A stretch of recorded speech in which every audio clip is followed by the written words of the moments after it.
Welcome to my channel Snehal Rajput. कहानी बहरूपिया भाग 6। अनुष्का बहुत ही धीरे धीरे पीछे हटने लगी और कुछ पल बाद ही वह पेड़ पर बैठा तेंदुआ ठीक उसके सामने कूदा। अब वो दोनों ही खतरनाक ढंग से घुर्राते हुए उसकी तरफ बढ़ने लगे। उनकी घुर्राहट का मतलब समझने में अनुष्का से कोई गलती नहीं हो सकती थी। वो पीछे हटने लगी, पर क्या फ़ायदा। वो फुर्तीले तेंदुए थे और अब किसी भी पल। तभी अचानक वो दोनों तेंदुए एक अलग ही तीखी आवाज़ में घुर्राते हुए पीछे हटने लगे।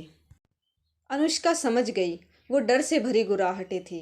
वो दहशत से उसके पीछे कहीं देख रहे थे। दोनों ही जल्दी जल्दी पीछे हटने लगे। दोनों की दुमें भी उनकी पिछली टांगों में दबी हुई थी, मानो बुरी तरह डर रहे हो। फिर एक झटके से दोनों पलटे और भागकर जंगल में ओझल हो गई। अनुष्का मुंह फाड़े खड़ी खड़ी देखती रह गई। वो कभी उन झाड़ियों को देखती जहां वो तेंदुए ओझल हुए थे, तो कभी अपने हाथों में थमी रोड को देखती। आज उसे नया ज्ञान मिला था। तो राड से तेंदुआ डरता है। Okay good. वो पलटी और थोड़ा चौंक गई। उसके ठीक पीछे शेडो खड़ा था। वो अब भी झाड़ियों में उस स्थान को घूर रहा था जहां वो तेंदुए गायब हुए थे। अनुष्का मुंह फाड़े उसे देखती रह गई। क्या वो दो भयंकर जंगली तेंदुए इस मरघिले कुत्ते से डरकर भागे थे? हाँ, जरूर इसी से डरे थे वो। पर तेंदुए कब से कुत्तों से डरने लगे? वह मुंह फाड़े सोचती रह गई। वो नहीं जानती थी कि जंगली जानवर कई बार वो देख लेते हैं जो अक्सर इंसानी आंखें नहीं देख पाती। वो तेंदुए जानते थे कि शेडो क्या है। रात में अनुष्का अपने कमरे में लेटी मोबाइल पर दुनिया जहान के कुत्तों की नस्लों के बारे में सर्च कर रही थी। अरे यार, ये शेडो तो किसी से भी मैच नहीं कर रहा। कौन सी ब्रीड का है ये भला? वो सोच ही रही थी कि बाहर हॉल में फिर कुछ गिरने पड़ने की आवाज़ें आई। वैसे तो उसे विश्वास था कि शेडो के रहते कोई पतंगा अंदर नहीं आ सकता। फिर भी वो उठकर बाहर आ गई और उसे बड़ी ही अजीब चीज़ दिखी। हे भगवान, ये क्या हुआ? शेडो जिसमें सोता था वो बास्केट उल्टी पड़ी। थोड़ा आगे ही दीवार से लगा जूतों चप्पलों का स्टैंड भी गिरा पड़ा था। उसके पास ही मेज पर एक छोटा सा फिश बाउल था, वो भी नीचे गिरकर टूट गया था। पानी फैल गया था और सारी मछलियां फर्श पर पड़ी तड़प रही थी। वो जल्दी से एक जग उठाकर उसमें उन मछलियों को डालने लगी। मछलियों को उठाता अचानक उसका हाथ रुक गया जब उसने देखा कि बिखरे हुए पानी से आगे फर्श पर पानी से ही कुत्ते के पंजों के निशान बने थे। जरूर शेडो के थे। वो समझ गई कि ये तोड़फोड़ शेडो की हरकत थी। ये शेडो भी न, बड़बड़ाती हुई वो फिर से झुकी और आखिरी पड़ी मछली भी उठाकर जग में डाल दी। तभी अचानक उसके दोबारा चिहुक के सर उठाया। वो जल्दी से थोड़ा आगे आई। फटी हुई आंखों से उसने देखा कि कुछ दूर जाकर कुत्ते के पंजों के निशान 1 फुट लंबे हो गए थे। वो किसी भयानक अनजान जानवर के पंजों में तब्दील हो गए थे। आकार तो इंसानी पैरों जैसा ही था, मगर काफी बड़ा और नाखून लिए हुए था। वो दहशत से उन निशानों को देखने लगी। कुछ भी समझ में नहीं आ रहा था कि ये सब हो क्या रहा था। जब अनुष्का ने उन निशानों का अनुसरण किया तो पाया कि वो एक खुली खिड़की की तरफ जा रहे थे, जिसकी ग्रिलें टूटकर आधी घर के अंदर और आधी बाहर गिरी हुई थी। और खिड़की का पल्ला हवा से बार बार दीवार पर टकराता ठक ठक की आवाज़ें कर रहा था। अनुष्का बहुत डर गई। इस टूटी खिड़की का मतलब कोई घर में घुसा था या फिर शेडो यहाँ से बाहर गया। वो धड़कते दिल से खिड़की के पास पहुंची और बाहर झांकने लगी।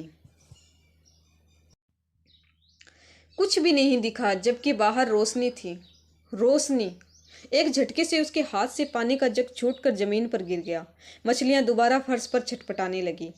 आज तो फिर पूरे चांद की रात थी। सुबह का वक्त था। अनुष्का कब से जाग रही थी। पिछली रात जो कुछ भी हुआ उसे देखने के बाद वो नए सिरे से ये सारी बातों पर सोच विचार कर रही थी। जैसा कि पहले तो शेडो को देखकर ही उन दोनों तेंदुओं का भाग कर खड़ा होना, फिर शेडो के पंजों का किन्हीं और भयानक पंजों में बदल जाना। क्या है वो कुत्ता? क्या वो खतरनाक है? और तभी, ओ नो शेडो, क्या कर रहे हो? रुक जाओ, अरे रुको। अनुष्का हड़बड़ा कर उठी जब उसके कानों में आयु का ये स्वर पड़ा। वो घबरा गई। आखिर आयु इस तरह क्यों चिल्ला रहा था। वो जल्दी से भागती हुई बाहर आई तो देखा आयु जमीन पर पड़ा था और शेडो उसे बेतहासा चाट रहा था, पूंछ हिला रहा था। आयु भी जोर जोर से हंस रहा था। वो दोनों दरअसल खेल रहे थे और अनुष्का ने आयु के चिल्लाने का कोई और मतलब ही निकाल लिया था। बंद करो ये सब, क्या हो रहा है सुबह सुबह, अनुष्का जोर से चिल्लाई। आयु सकपका के अपनी माँ को देखने लगा। शेडो की पूंछ और कान दोनों ही दब गए और वो भी सर झुकाकर अपराधी भाव से अनुष्का को देखने लगा। वो इस वक्त बहुत ही मासूम दिख रहा था। आखिर क्या चीज़ है ये कुत्ता? क्या सच है ये जो अभी देख रही हूँ या जो कल रात देखा था? चल शेडो, मना किया था ने, बदमाशी करता रहता है, मम्मा को जगा दिया, नॉटी। आयु बोलता हुआ बाहर चला गया। उसके पीछे पीछे शेडो भी दुम हिलाता चला दिया। अनुष्का शंकित सी सब देखती रही थी। पिछली रात पूरे चांद की रात थी और शेडो पता नहीं कहाँ गायब था। अनुष्का ने फर्श पर उसके पंजों के निशान देखे थे, पर साथ ही एक भयानक विकराल पंजों के निशान भी देखे थे। वो शेडो के ही निशान थे क्या?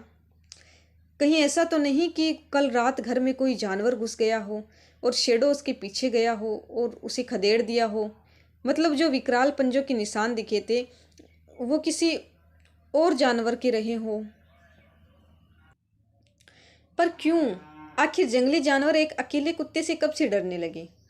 पर वो दोनों तेंदुए तो इसी से डर कर भागे थे। और फिर वो पंजों के निशान भी बहुत भयानक थे।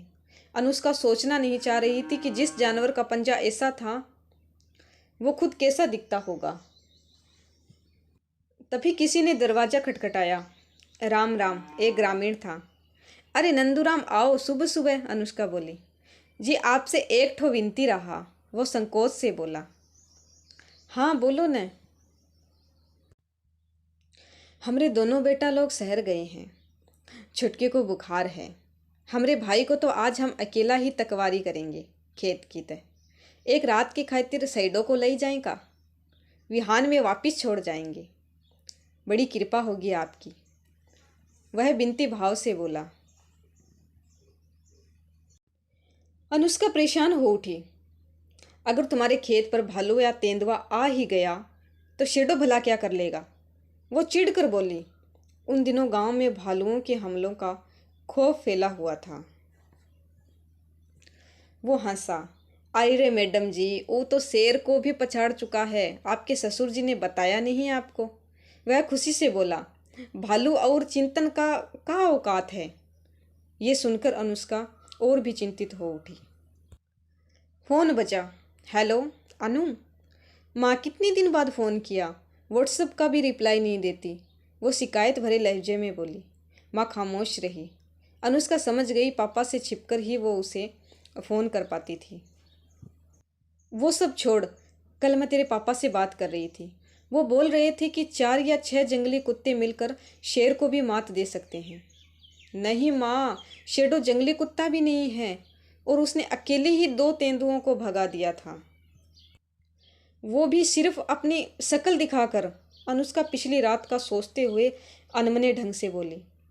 तेरे पापा आ रहे हैं, सुन, माँ जल्दी से बोली। वो जैसा भी है उसे अपने पास ही रखना, एक तो जाने कहाँ बीहड़ में जाकर बस गई है। अरे कुछ भी हो है तो वो कुत्ता ही न। यही तो परेशानी थी। अनुष्का को अब उसके कुत्ते होने पर भी शक होने लगा था। ऐसा नहीं था कि वो उसे चाहती नहीं थी, पर पिछली रात जो भी हुआ था उसके शेडो के प्रति उसकी भावनाओं को संक्रमित कर दिया था। कहानी जारी है। कहानी का अगला भाग नेक्स्ट वीडियो में।